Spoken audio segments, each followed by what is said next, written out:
watch it. And the youth, they spit fire too. Oh, yes. Yeah. For sure. So you have to be careful. But here's how I read it, Ninja. I consider alkaline, based on a number of things that we have done and researched, is the front runner in that little group. In terms of name ID, in terms of who people are talking about and researching and listening to.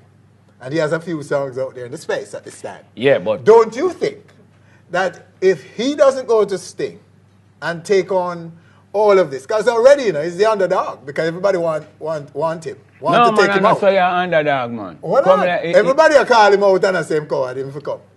So, but if he doesn't go to Sting and take them on, but if he just admits them and go Sting, you know, that alone makes him probably win the clash already. By just walking into the fire. But let me finish my thought.